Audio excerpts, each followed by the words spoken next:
Coming up tonight on Gridiron Glory, Nelsonville-York welcomes in the team who ended their season a year ago. The OVC sees a rematch from the regular season in Region 19. And in our game of the week, Athens travels to Bloom Carroll for a clash of the Bulldogs. It's win or go home. Gridiron Glory starts right now.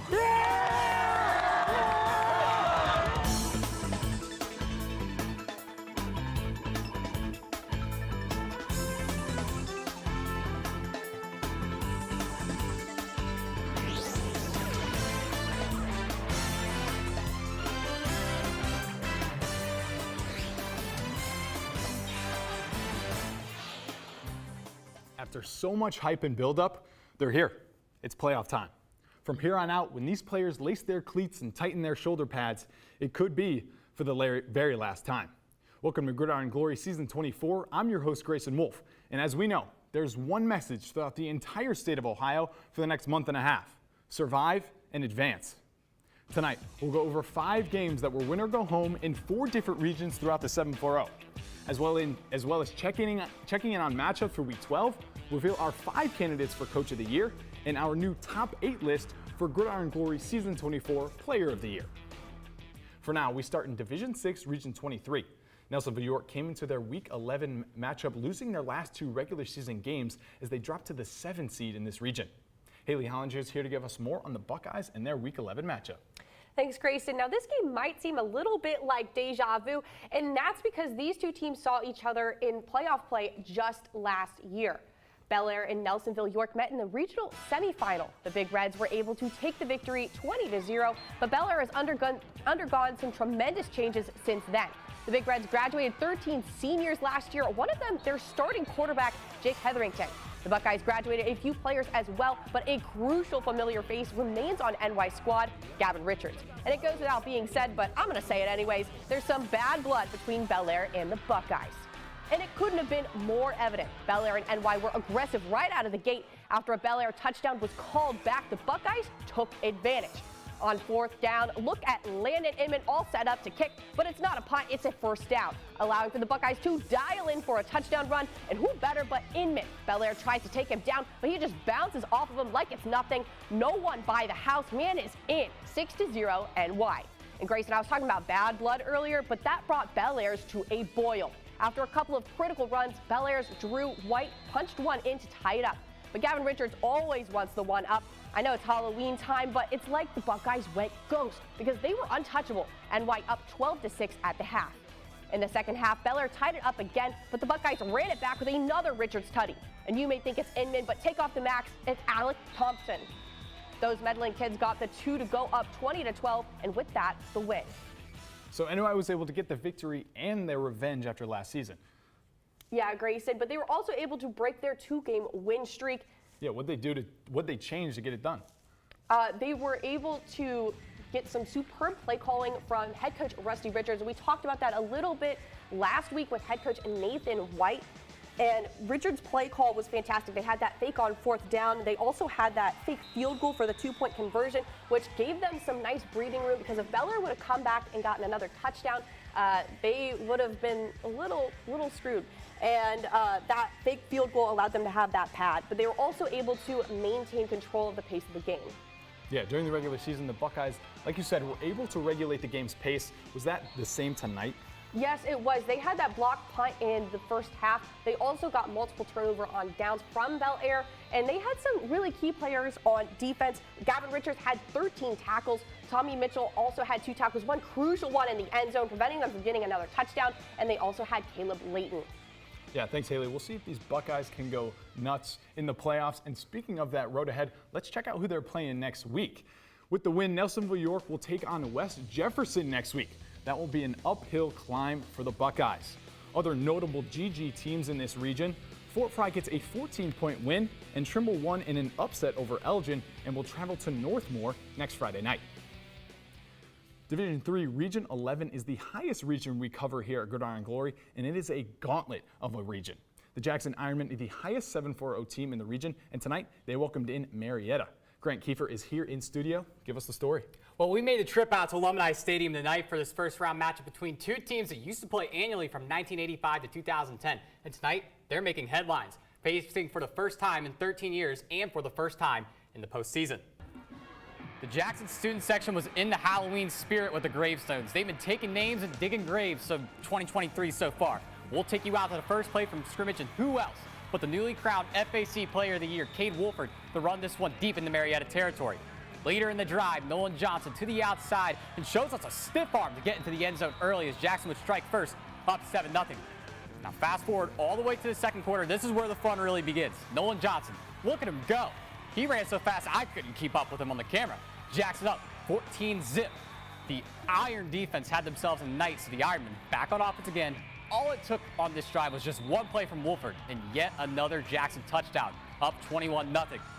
Marietta showing some energy right before the half as Junior Smith finds the end zone, but Jackson kept the foot on the gas and won by a final score of 49-14. So Jackson took care of business and got the win, but Marietta, they had a lot to be proud of with the season they had. Yeah, there's no question there, Grayson. As Marietta, they rebounded from a rough 2-win season last year and had their first 5-win season since 2017. 2023 was also their second ever playoff appearance in a full season, with that first one coming all the way back to 2002. No doubt there's a lot to be proud of for the Tigers. Now on the other side, Ironman Cade Wolford has been putting up video game numbers this season. Sounds like the start of his playoff campaign was the same. Yeah, he looked excellent tonight, and that was something to watch for, as he's only played 12 quarters of football in his last 6 games. Jackson ran through the FAC like it was nothing. Wolford got a good workload tonight and looked comfortable in that backfield. So we know about the Jackson offense. Tell us about the defense.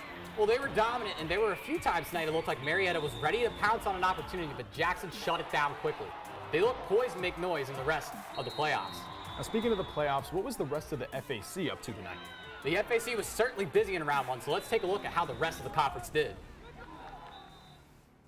5 of the 6 FAC members were in action tonight to open the playoffs, and unfortunately for them, most of them lost on the road. Hillsborough, Courthouse, McClain, they all lost on the road, with Courthouse and McClain getting losses in Cincinnati. But however, Miami Trace pulled off a massive win on the road against Hamilton Township. Huge. Tough luck for the FAC's Region 12 and 16 teams, but Jackson and Miami Trace moving on out in Region 11. Yeah, huge win for both squads for sure. Can't wait for next week. Thanks so much. This vote from you guys was about as lopsided as the game itself. Good job, everybody. Be sure to make your voice heard every Thursday on our Instagram story to choose who you think will win each of our Showtime games each week. Much closer vote for our next game between the TVC and OVC. Vinton County took home the TVC Ohio title this year, but now that the calendar has turned to week 12, none of that matters. They traveled to Gallia Academy for a 7-10 matchup. OVC lead reporter Lucy Schaefer is here to tell us who rocked the boat in Gallipolis. Grayson, first week of the playoffs, and I for one could not be more excited to talk some OVC and TVC football. Gallia Academy and Vinton County have both found success in the regular season. Let's break it down. Looking at these stats, these teams have impressed all of Southeast Ohio. Vinton County took the crown from Nelsonville-York to win the conference for the first time since 1999. As for Gallia Academy, names you've heard before have kept this team afloat. Kenyon Franklin and Hunter and Hudson Shamblin are offensive and defensive studs that continue to steer the ship. Now, I've proven they can talk the talk, so let's see if they can walk the walk. First drive of the game, Vinton County's Parker Schonborn back to pass, plenty of time, heaves one down the middle, and it's picked off by senior Kenyon Franklin. It's a Gallia first down at the 46-yard line. Blue Devils are starting off strong. Second play of the drive, quarterback Gray Rapper and hands off to Hudson Shamblin, who is absolutely untouchable. This young man is too fast for the Vikings defense and runs for his first touchdown of the night to put Gallia up 7-0. With Vinton County's offense nowhere to be seen, Gallia drives down the field quickly, and it's Hunter Shamblin taking the snap and running the ball in for a Blue Devil score. Grayson, this brotherly duo is making this look easy. This Gallia defense is something to talk about too, with this forced fumble by Cole Hines. They set up the other side of the ball after another scoreless VC drive, and it's Rapper into Hunter Shamblin, who takes nothing from these Vikings as he strides into the end zone from 37 yards out. Another hold from the Blue Devil defense, and it's Gallia's Hunter Shamblin again off of the jet sweep for a 15-yard run to the house, 27-0 Gallia. The Blue Devils would continue their complete dominance and breeze past the Vikings in the second half with a final score of 34-6. And Grayson, this game was all Blue Devil all night. Yeah, what a game put on by Gallia Academy. Tell us how they did it. Grayson, these seniors are people that we've seen throughout the season, but they absolutely ruled that field tonight. I touched on brothers Hunter and Hudson Shamblin in those highlights from tonight, but I don't even know if I have a word for how they played tonight. Those two were all over the field, not only accounting for all 4 touchdowns in the first half, but being a part of that stone wall defense. Yeah, and not a lot of Vinton County offensive highlights. How was the Blue Devil defense? Something we talked about coming in was VC's defense, but it was Gallia's that was far more notable. The Blue Devils silenced players like Garrett Brown and Gabe Zanny at the line of scrimmage, and that secondary was keeping the Vikings from any completions by Sean Bourne. So Gallia Academy moves on to round 2 of the playoffs. Who are they going to meet up with next week? The Blue Devils will go on to face the Sheridan Generals, who beat the Morgan Raiders in their playoff opener 49-28. Huge challenge for Gallia, but if they play like they did tonight, I don't see them stopping anytime soon. And it's been so exciting to be a part of this OVC action this season. Yeah, I'm marking that Sheridan Gallia Academy on my calendar right now. Thanks so much for your great work, Lucy. The expanded playoffs give some underdogs chances at making it to Week 11 and beyond. An FAC team worked their way into Week 11 this year for the first time ever. The McClain Tigers come into the matchup as the 14 seed, but this game is bigger than seeding for the Tigers as it's their first ever playoff appearance. Features reporter Dylan Westmeyer traveled to Cincinnati where the McClain Tigers took on the Taft Senators. The McClain Tigers have had 3 winning seasons since 2005, and this is their first time ever making the playoffs. Since senior linebacker Cade Sponsel was a freshman, he knew this senior class was something special. This is probably the most important game of our career, something we've worked hard for. You know, we've gained wins every single year we've been in high school. I got a good group of guys beside me in my grade. You know, we've started out as freshmen, we had 1 win. Now we're at 6 and looking for more, so it's been an awesome year, and we want to continue being an awesome year. And already, you know, this group of seniors, there's so many like young kids that, you know, they know who they are. You know, when they're playing football on the playground, they're pretending they're them. You know, they're well known, and it'd mean the world to them. It really would. Coach Keith Penwell knows this unprecedented year is attributed to the leadership of this senior class. A class that is giving the already supportive community something to be proud of and excited for the future. Field has a community like no other. They make those long drives to Jackson and fill the stands. So the community, they feed us every week, multiple businesses. So I feel like we're doing it more for like our community than just ourselves. As the team continues this historic season, senior running back Caden Penwell knows the journey is just the beginning. I play with these guys since like 3rd grade. And you know, I'm not ready to be done yet. I want to win, go another week. Sadly, the clock struck midnight for the McClain Tigers as they fell to the Senators with a final score of 39-7, ending their season. Despite losing seniors like Andrew Potts, make sure to watch out for McClain next year as they have a taste of what playoff football is now like. 4 games on our digital rundown tonight, and we had some upsets. A couple of 7-4-0 teams went down, but we'll also check in on Week 12 matchups in Region 15 and Region 27. So let's roll the highlights. First up, we have Portsmouth West and Heath. The Senators found their stride early, going up 9-0, and it's no surprise they were feeling it. With plays like this from Jeffrey Bishop, they're a hard team to stop, but the Bulldogs were up to the task. Heath scored 14 unanswered as part of a 4-touchdown game for Brayton Bayless en route to a 27-15 upset victory. Unioto came into tonight as the 2 seed, but Urbana was ready for a fight. They jumped out to a 14-point lead early on, but you know the Sherman Tanks weren't going down easy. They tied the game in the second quarter, but in the end, the Hill Climbers went into Tank territory and took down Unioto 56-21. It's the end of the road for Newton Hoops, who will go down as the most decorated signal caller in Sherman Tank's history. A cross-division MVL matchup in Region 15 as Sheridan welcomed in Morgan. Logan Nicewinger and the Raiders took an early 7-0 lead, but Sheridan took control after that. Morgan was playing from behind for the rest of the contest and couldn't quite land the knockout punch. Generals take this one by a final score of 49-28, ending Logan Nicewinger's career. Sheridan with the wins means they slide into Week 12 with another home game. As Lucy mentioned earlier, they're going to welcome in 7-4-0 foe Gallia Academy, who, as we saw earlier, got the win over Vinton County. Those are the only 2 GG teams left in Region 15, and only one will survive after next week. And in Region 27, a 7-seeded Waterford took on Miller. Waterford had it early, dropping 14 in the first quarter, and that would be the score at the half. The scoring amped up in the second, though, and the majority of it was from the Wildcats as they coasted to a 32-12 win. Waterford moves on, and who will they play? Well, let's move on to the Region 27 full screen to find out. With the Wildcats win, they now have a date with Beaver Eastern, a little different than the Eagles they're used to playing. As for the other Eagles, those out in Reedsville, they won big tonight and take on Monroe Central after their win over South Gallia. Now, football coaches don't want the shine. They don't want the cameras or the microphone. They want to stay behind the scenes and let their players do the talking with their actions. But head coaches are the soul of a program, and 5 of them this year in the 7-4-0 have stood above the rest. Eastern head coach Jason Jackson has led the Eagles to a 9-1 regular season with a TVC Hawking title. Last year he made this list but fell up short in the end. Is this the year for Coach Jackson to take home some hardware? TJ Carper also led the Vinton County Vikings to a 9-1 regular season with their TVC Ohio title game victory over Nelsonville-York in Week 9. This is their first conference title since 1999.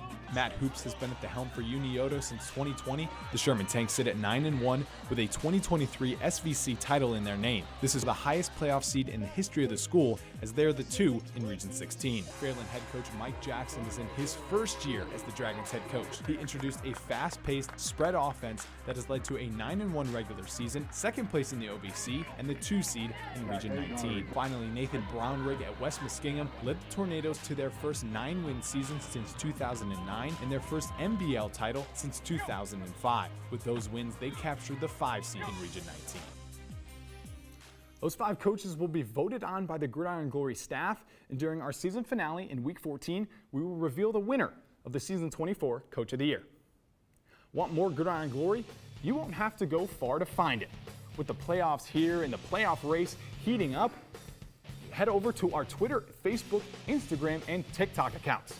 And remember, all written content can be found at woub.org/gridiron. It's not every year we get 2 conference rivals facing off in a win-or-go-home playoff game, but we got lucky this year with Portsmouth traveling to Fairland in an OVC regular season rematch. Reporter Zach Knight is here with more on the Trojans and Dragons. Grayson, tonight was exciting, but we had a preview of this OVC matchup in Week 8 where Fairland came out on top. And the Dragons can give their thanks to a name known all over Southeast Ohio, Peyton Jackson. Those who tuned in to pregame huddle this week are familiar with him and his success on the gridiron this season. Numbers don't lie, and as you can see, his are off the charts. Jackson has led his Dragons to a near-perfect 9-1 season and has landed himself on our Player of the Year watch list. Even though it was a rainy night in Proctorville, Dragon fans still showed up for their playoff team. After Fairland got an early lead with a field goal, Portsmouth responded with this score of their own from QB Cameron Williams, who kept the ball and took it into the end zone. Portsmouth 7-3. The Dragons broke out of their cage and picked up a touchdown less than 2 minutes of playtime later from Christian Collins, making it a tight 10-7 game going into the second quarter. After a Trojan field goal to tie things up, Peyton Jackson makes something happen, finding Quentin Creeman's wide open in the end zone for a 26-yard touchdown. Portsmouth didn't slow down, and this run from Highland kept things moving in this back-and-forth matchup, placing the lead back in the Trojans' hands 18-17. After that touchdown, Portsmouth kept things rolling, pulling off a huge upset with a final score of 50-38. Yeah, and they were able to tame the Dragons in this matchup. They came in as the 15 seed. You got to tell us how they got it done tonight. Yeah, Grayson. The Trojans seemed to show up with a chip on their shoulder.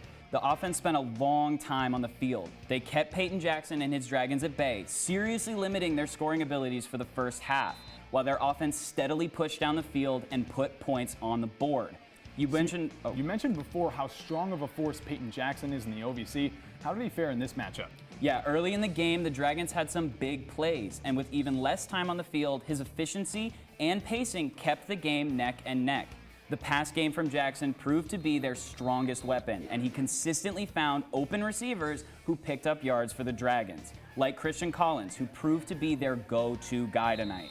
So as we saw, it was a rainy night out there. How did this affect each team's approach? Both teams showed up with a plan and stuck to their guns the whole time. Portsmouth executed their run game well, finding holes in the Fairland defense all night, while Fairland chose to rely on Jackson and his pass game to keep the ball above their heads. It seemed like nothing was going to change these play styles for either team. They were committed to the game plans going into this playoff matchup.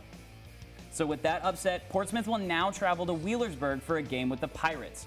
Ironton and West McClain also picked up first-round wins tonight. Fighting Tigers get Heath, and West End will take on Harvest Prep, who, as we know, is a monster in Southeast Ohio. Yeah, crazy big upset win for Portsmouth. Huge for that Trojan program. Maybe a little Cinderella run in the making? We'll just have to wait and see. Thanks so much. Fan of the Week tonight had a different energy with it being playoff time. I had a little bit of fun on the grill, and with Athens being in attendance, a former Bulldog quarterback did come up in conversation. What do you think? Do you think they're talking about what they're going to wear for Halloween? Gentlemen, let's get on our feet. Jaden Ball's probably like, yo, I'm going to be a pirate. 23. And then Armand's like, no, I want to be the pirate. Bunch of silly gooses. All right, so we're here at the concession stand. What's your name? Fred. Fred. You're on the grill. How often are you on the grill, and how long have you been on the grill? Well, I've been on the grill probably since 08, off and on, and took a couple years off, and they needed help this year, so the three of us decided to come back and help again. Can the next person that comes over to grab a burger, can I place it on their bun? Is that okay? I don't know. You can say no. You can say no. Nah, we can let you. We can let you. Yeah, all right. We got one coming right now. All right. I apologize if I burn your fingers. If you do, it may cost you 10 burgers. Right, All right. yeah. All right, go ahead. All right, here we go. Make sure it slides off good. Arch up. There you go. Boom. Boom. All right, so I'm here with Donnie. What's up, Donnie? How are you doing? Good. All right. Donnie has a varsity jacket on, and on the back it says #1 Bloom Carroll fan. Are you Bloom Carroll's #1 fan? Yes, I am. How long have you been a Bloom Carroll fan? I've been around here about 50 years. 50 years. And were you a student at Bloom Carroll? I went to school here, too. Yep. And you just kind of stuck around. You've been a fan ever since. I do basketball and baseball here and football. Have you ever met Joe Burrow? Thumbs down. That's a no. Do you know who that is? Gridiron Trivia, has Joe Burrow ever won a Gridiron Glory Player of the Year? Actually wrong. He has never won a Gridiron Glory Player of the Year. Yeah, thumbs down. What are you guys going to be for Halloween? Any good costume ideas?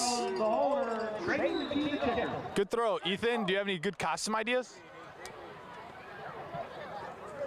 He's got nothing for me. All right, we're back with Donnie. The jacket speaks for itself. Congratulations, Donnie. You're our Week 11 Fan of the Week. Here's a Gridiron Glory Media Day towel for you. Okay. Congratulations. All right, thank you. Of course. Do you ever help with the cheerleader cheers? You ever dance? Yeah? Can you break it down for us?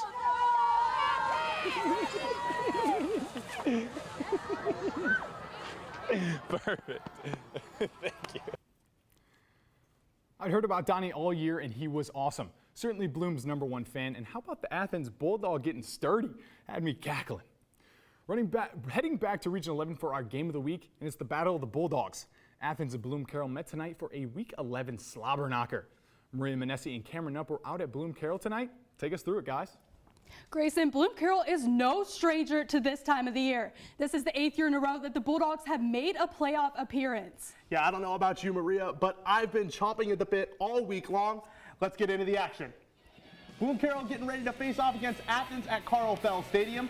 Athens received the opening kickoff and showed some life in their first drive, but on third down, Dylan Armentrout is in the right place at the right time to make the interception. Ensuing drive, Bloom Carroll looks like it's going in for the opening score, but Leo Martin punches the ball out. Athens takes over. The excitement was short-lived, though. After receiving the free kick following a safety, Dylan Armentrout makes it look easy right to the house to put Bloom Carroll up 9-0. Leo Martin came back with a vengeance, though. Here he gets open on the post pattern, and Braden Young hits him in stride for the huge gain. Later in the drive, Young finds Seth Hart on the slant for an Athens touchdown to cut the Bloom Carroll lead to 2. It's 9-7. That wouldn't last long. On the ensuing kickoff, no one is catching Jace Rockwood right here as he takes it 65 yards for a TD, 16-7 Bloom Carroll. The Bloom Carroll scoring isn't stopping there. Ethan Thanthanavon connects with Broden Bishop, who makes a defender miss, and it's clear land in front of him. He adds a TD to his name. It's 23-7. And Dylan Armentrout still isn't done. Following an interception, Armentrout looks like he's playing Madden on rookie mode. That's his second touchdown of the night to make it 30-7. Bloom Carroll continued to dominate after the half. They rolled tonight, 58-14. They'll move on to play Jackson next week. And Maria, that offense was incredible tonight. Yeah, once the Bloom Carroll offense gets going, it's hard to stop them. The Bulldogs put up 44 points in the first half alone. 5 different Bulldogs found the end zone tonight, highlighted by Dylan Armentrout and Broden Bishop, who both had 2 TDs, and that offense just made it look easy. A different story for Athens, Maria. When you play a state contender like Bloom Carroll, you've got to take care of the football, and Athens had a tough time doing that tonight. Braden Young threw 3 interceptions in the first half alone. This made it hard for his offense to get anything going and set that potent Bloom Carroll offense up for ideal field position. Tonight may be the end of the line for Athens, but this is a team with a bright future, Cam. Yeah, Nathan White's squad went on a tear in the second half of the year, winning their final 5 games and 6 of their last 7. Alex Pirro, Leo Martin, and Braden Young all had stellar junior seasons, and all 3 will return to the Plains next year. I expect these 3 to lead a potent offense to make Athens a force to be reckoned with not only in the TVC Ohio, but beyond in 2024. Yeah, and Cam, Bloom Carroll has a lot of playoff experience as of late under its belt. Just taking a look at the past 4 seasons alone, the Bulldogs have won 14 of 18 of their playoff games, including 3 straight regional titles. They also made the trip to Canton last year for the first time in school history. The win against Athens tonight is just one check on the box for Bloom Carroll as it looks to go back to states. I can't wait to see if Bloom Carroll can continue their dominance to earn another shot at the ultimate prize. Thanks for the great work, guys. Now, taking a look at the Region 11 Week 12 matchups, the headliner for us is that 4v5 matchup with Bloom Carroll, who we just saw get the win in Jackson. Grant talked about Miami Trace taking down Hamilton Township tonight and now has a date with Bishop Watterson, while Tri-Valley will travel to Granville. Last week, we revealed the 14-man watch list for Player of the Year. We made 6 cuts and are now down to 8 of the very best Southeast Ohio has to offer. Fairland quarterback Peyton Jackson has been the perfect signal caller for the Dragons' fast-paced spread offense, slinging the rock all over the yard to his weapons on the outside while throwing for a 71% completion percentage. Cade Wolford is the next man in line for great Jackson athletes. He's led the Ironmen both on the ground as a running back and through the air catching passes from his brother. Wolford is the main reason Jackson claimed yet another FAC title. Rashid Sisay's numbers are off the charts, scoring a touchdown as a running back, wide receiver, quarterback, and kick returner. He has led the charge for the best West Muskingum season since 2009. Jaden Ball continues to leave defenders in his wake, paving the way for his running backs and protecting his quarterback to make sure his jersey stays squeaky clean. That Bulldog offense goes as far as Jaden Ball will take them. Brandon Oldacre will be leaving Region 27 offensive coordinators up at night. That Eastern Eagles defense is no joke, and Oldacre is always right in the middle of it, forcing now 9 forced fumbles. Better hold on to the ball when running towards 5-0. Sean Terry II might be flat out the most talented player on this list. Ironton lines him up anywhere, and he's going to eat regardless, leading Ironton to the #1 seed in Region 19.